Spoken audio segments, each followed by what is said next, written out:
Jules Renard écrivit à propos de l'araignée « Une petite main noire et poilue, crispée sur des cheveux ».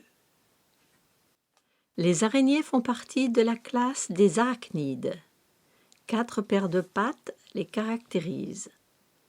En font partie aussi les acariens. Ces derniers sont des petits arthropodes qui vivent souvent dans les mousses. Leurs régimes alimentaires sont très variés. Moisissures, débris végétaux, entre autres.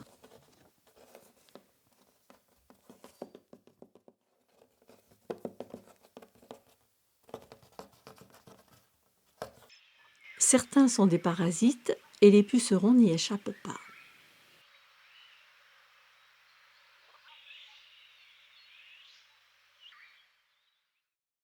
Cette classe inclut aussi les palpigrades.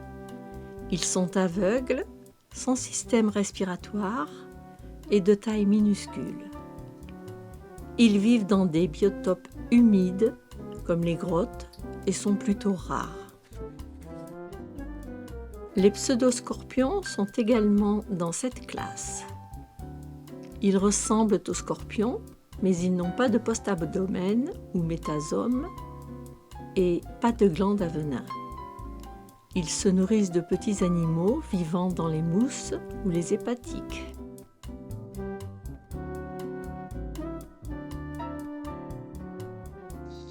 Membre des arachnides, le scorpion apparaît comme un géant. Il est présent dans le sud de la France, en particulier en Provence. Le mâle a un corps plus mince que celui de la femelle et possède une glande à venin plus importante. Points communs avec l'araignée, 4 paires de pattes. 3 différences notables, les pédipalpes sont munis de pinces, la glande à venin est portée sur le métasome. La face ventrale porte des peignes qui sont des capteurs chimiosensoriels. À l'instar de certaines araignées, la scorpionne porte sa marmaille sur son dos durant quelque temps. Capables de se déplacer seuls, ils partent à l'aventure.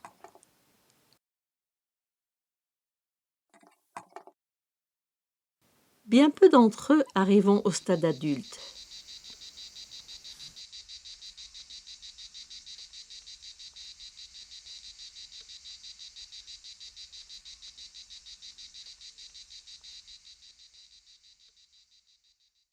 Nous nous rapprochons avec l'opilion de l'aspect de l'araignée, en particulier de la Pholcus. Mais celui-ci a un corps formé d'un seul morceau. Tête, thorax, abdomen sont fusionnés. Passons enfin à l'araignée. Nous constatons 2 parties distinctes. Le céphalothorax, union de la tête et du thorax, puis l'abdomen. Sont visibles sur la vue de dessus les chélicères, le groupe oculaire, la partie céphalique, la partie thoracique, le cœur en position dorsale dans l'abdomen et les filières.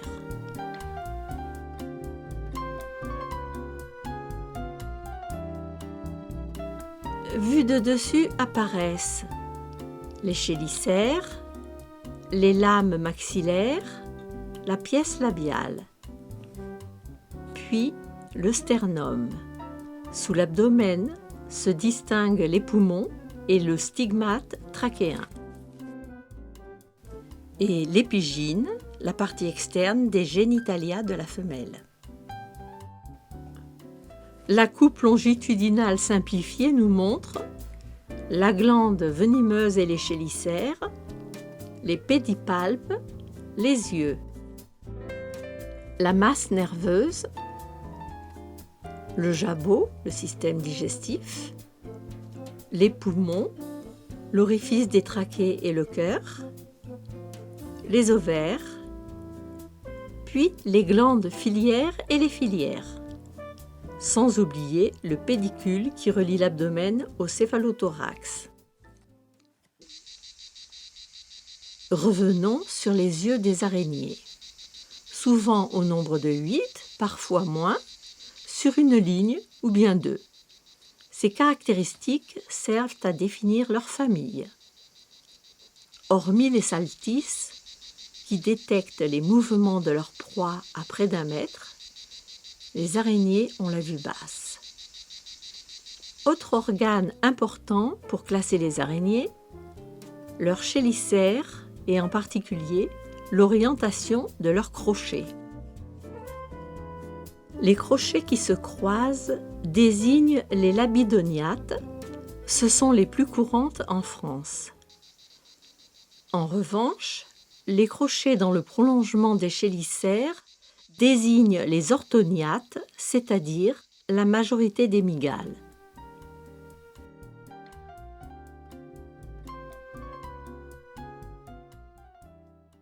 Nous aurions encore beaucoup à apprendre sur l'anatomie des araignées, mais la tâche serait longue.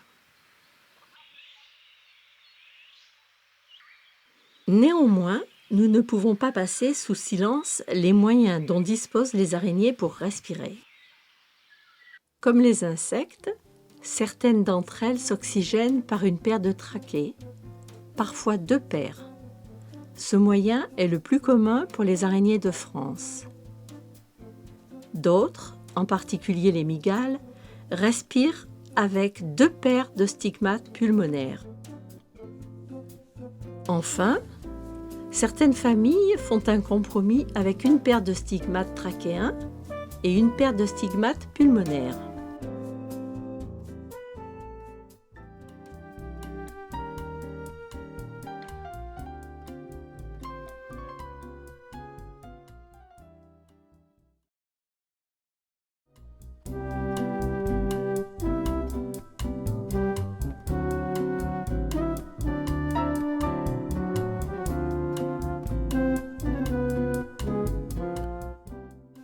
Sont appelées errantes les araignées femelles qui ne tissent pas de toile. Il fallait préciser, car les mâles, quelle que soit leur famille, ne réalisent pas de pièges et passent leur temps à rechercher leur dulcinée. Les tamises ont 8 petits yeux, mais c'est la forme de leur abdomen qui les caractérise.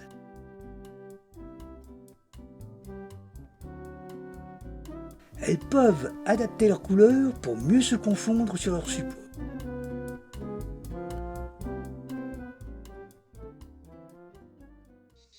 La forme de leurs pattes et leur manière de se déplacer les fait appeler araignées-crabes.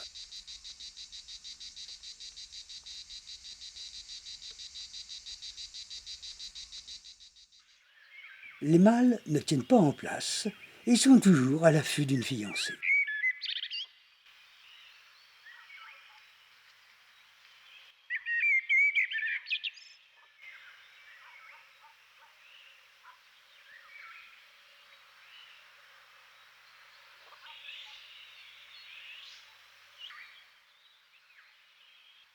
Des tamises, bien souvent immobiles sur une fleur, passons aux saltis, beaucoup plus vives. Très agiles, elles possèdent une bonne vue. De face, 4 gros yeux qui voient à près d'1 mètre, puis 4 petits pour les côtés et l'arrière.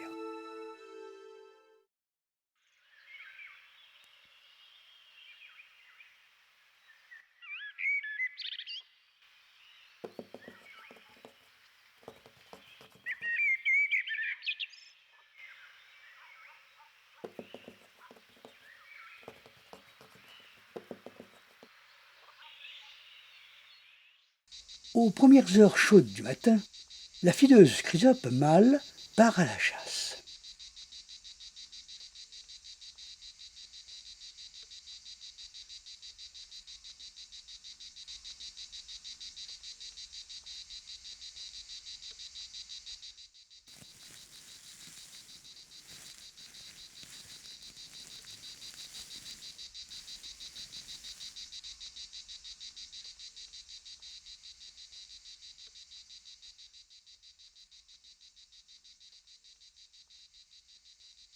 Capturer une mouche n'est pas chose facile. Un souffle de vent et la proie s'envole.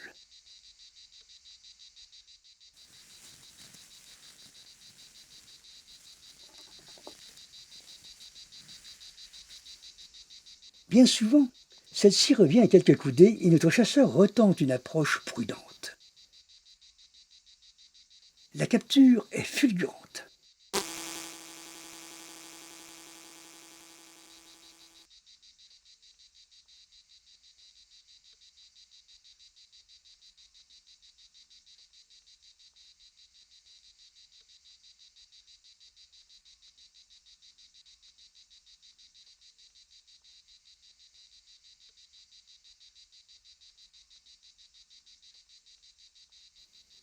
Les ailes bloquées, la mouche est paralysée par l'injection de venin dans le thorax.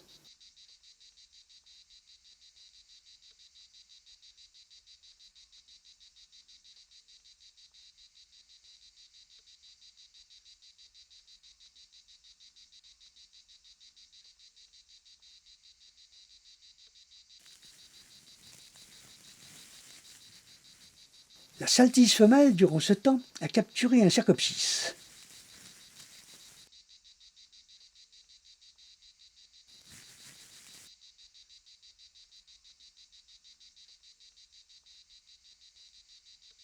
Autre caractéristique des saltis, une danse cadencée du mâle en guise de prélude nuptial.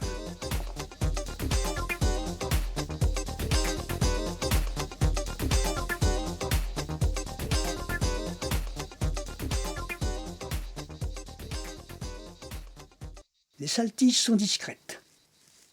Laissons-les tranquilles. La Pardosa est l'araignée errante la plus courante. Elle fait partie de la famille des Lycosidés. Souvent en bande, elles sont surnommées les araignées loups. La femelle porte son cocon accroché aux filières. De couleur terne et de taille modeste, elles se confondent à merveille avec leur milieu. Dans le sud-est, nous trouvons la plus imposante de la famille, la Lycose de Narbonne. Contrairement aux croyances d'antan, elle n'est pas dangereuse. Comme toutes les lycoses, elle porte son cocon accroché à ses filières.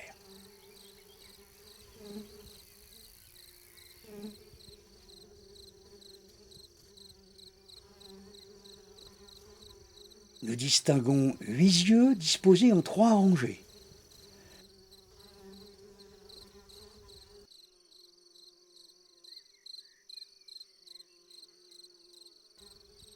Comme pour les scorpionnes, les bébés lycoses se campent sur le dos de leur mère.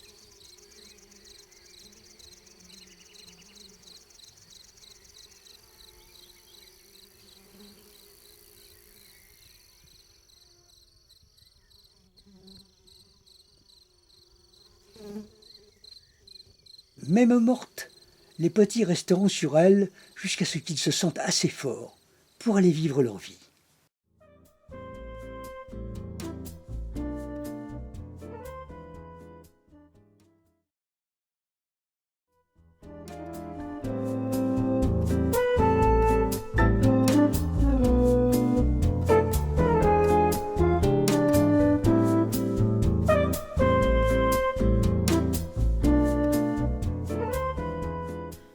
Après s'être penché sur les araignées errantes, dont les pisauridés font également partie, nous allons nous intéresser aux araignées qui tissent des toiles pièges.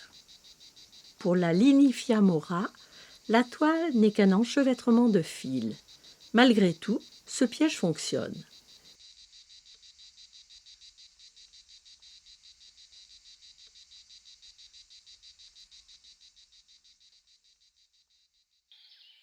Une autre araignée, de la famille des Pterididés, réalise une toile primitive qui emprisonne une feuille ou un fragment de feuille pour s'y réfugier.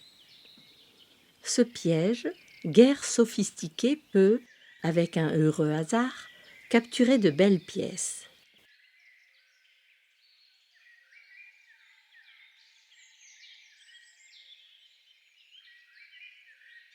Le mâle n'est jamais bien loin.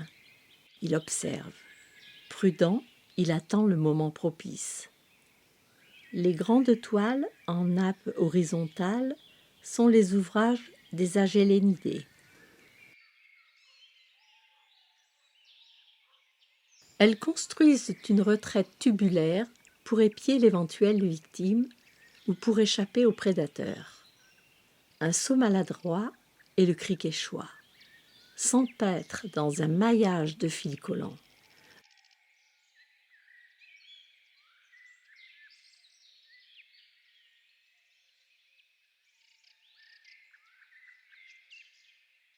De son repère, l'Agélène estime la pièce trop robuste.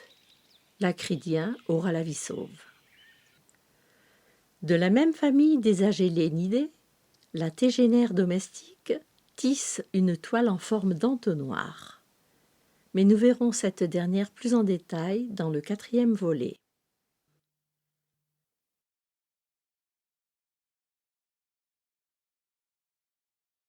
Les tubitelles sont des araignées qui réalisent une toile cylindrique pour épier leur proie. L'Agélène, qui tisse une grande toile horizontale et que nous avons vue précédemment, associe les deux constructions. Cette autre Agélène se contente de rapprocher les bords d'une feuille de fougère, par exemple, et tisse une toile cylindrique. Celle-ci sert à piéger une éventuelle proie, à protéger sa marmaille,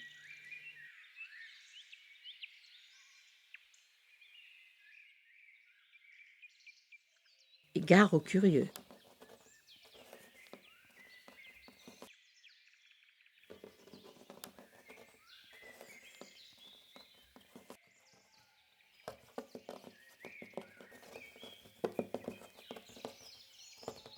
La Nyphéna se contente de faire une poche soyeuse en recourbant une feuille.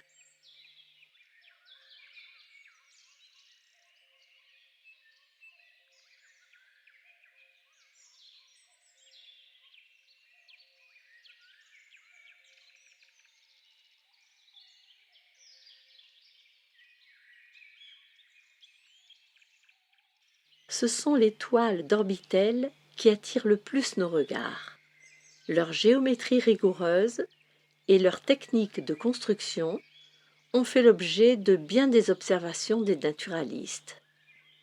Elles ont inspiré bien des poètes, et l'Internet s'en est approprié pour imager le plus grand réseau de communication de notre planète Terre.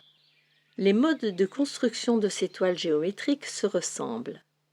Une petite animation succincte nous montre l'essentiel. Un fil horizontal renforcé, puis un Y et des rayons sur lesquels vient se fixer une spirale de fils collants. Notre épère fait preuve d'une grande agilité pour la pose de ces fils adhésifs.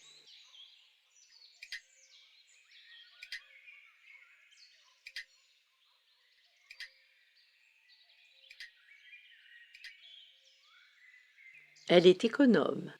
Les fils abîmés sont rassemblés, puis ingérés pour être recyclés.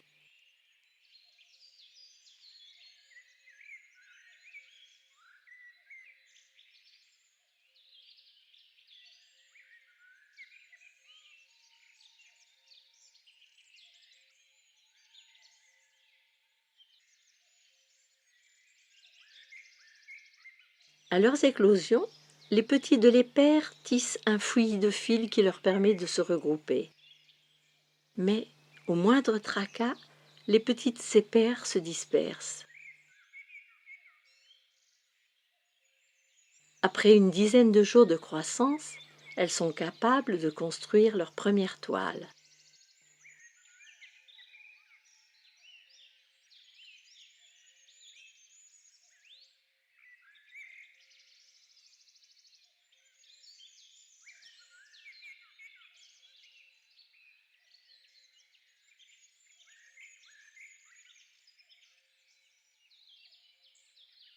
Si les conditions leur semblent favorables, elles attendent leur victime au centre de leur toile. Souvent, elles se réfugient derrière une feuille, leurs pattes avant posées sur des fils conducteurs qui les informent de la moindre vibration. Ces fils servent aussi au transport des victimes qui seront consommées en toute quiétude. Comment font-elles pour ne pas être prises à leur propre piège? D'une part, le cadre et les secteurs ne sont pas adhésifs, ni la spirale centrale qui sert de reposoir. Seule la deuxième spirale, plus grande, est collante et constitue le piège. L'éperfacier, appelé également argiope, est incontournable. Sa toile se distingue aisément par une signature. Celle-ci est interprétée comme l'imitation d'un épi qui pourrait tromper ses proies.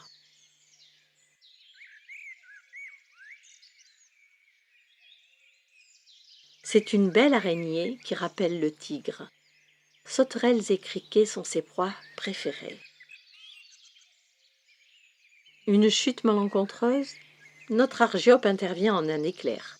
La sauterelle est immobilisée par une nappe de soie.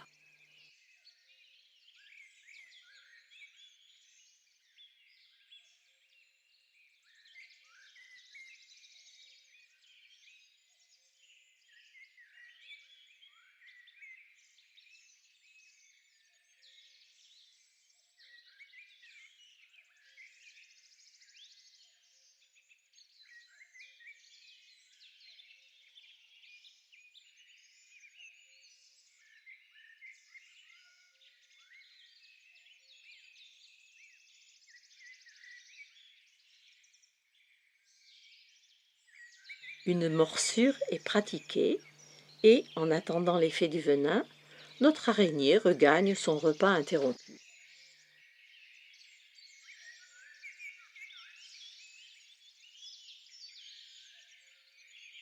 Enfin, la pièce de choix est entamée. Il lui faudra des heures pour en venir à bout.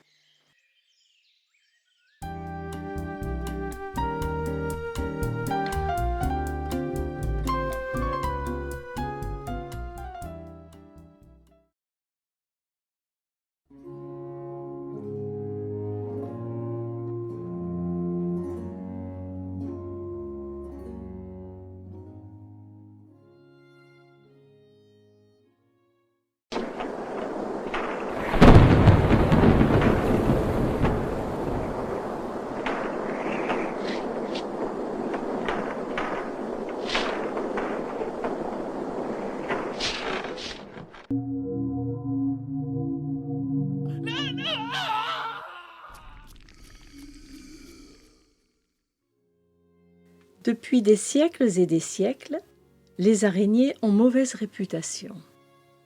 Sorcières et sorciers étaient accompagnés de la bête hideuse.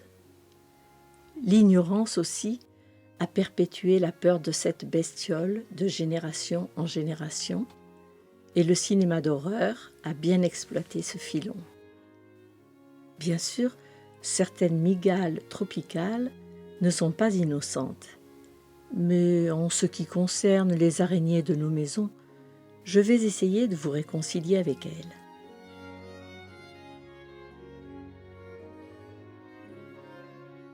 Commençons par la tégénère. Elle fait partie de la famille des Agelénidées. La ménagère qui peste après ses toiles contraint notre araignée à s'installer à la cave, ce qui lui convient d'ailleurs fort bien, car elle n'aime pas trop les lumières de notre habitat. Si le mâle est toujours en vadrouille, la femelle est casanière, à moins d'être pourchassée à coups de balai. Observons-la dans son habitat préféré. Elle passe la majeure partie de son temps immobile. Elle attend son repas. Un repas qui souvent s'envole. Mais la tégénère est très patiente. Un perce-oreille chute malencontreusement, c'est une chance pour notre araignée. L'attaque est rapide. Impuissant, le malheureux sera consommé avec délectation.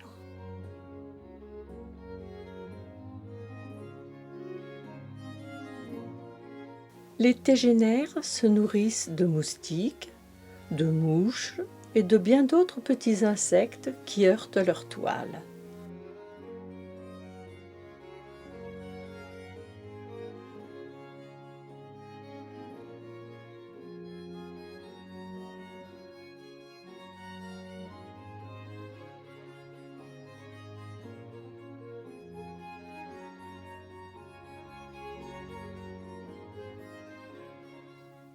Passons à la seconde araignée logeant dans nos caves. Il s'agit de la Pholcus, de la famille des Pholcidés. Cette araignée semble bien fragile, mais sa technique de capture en fait une prédatrice redoutable. Même de grosses proies, émanant des odeurs repoussantes, ne lui font pas peur. Emprisonnée dans son linceul, paralysée, la punaise sera vidée de sa substance vitale.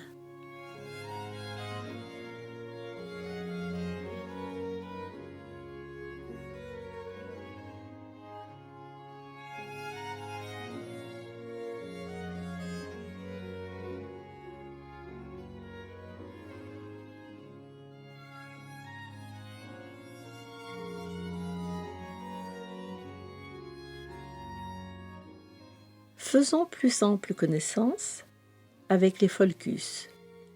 Le mâle se reconnaît à ses pédipalpes qui portent les organes copulateurs. Leurs toiles sont rudimentaires. Ce sont des fils éparses qui constituent des nappes sans structure apparente. En cas de danger, notre Pholcus se balance vivement sur sa toile pour devenir invisible, ou presque. Nous l'avons vu précédemment, les Pholcus sont capables de s'attaquer à des proies de forte taille et même à des araignées qui semblent plus robustes.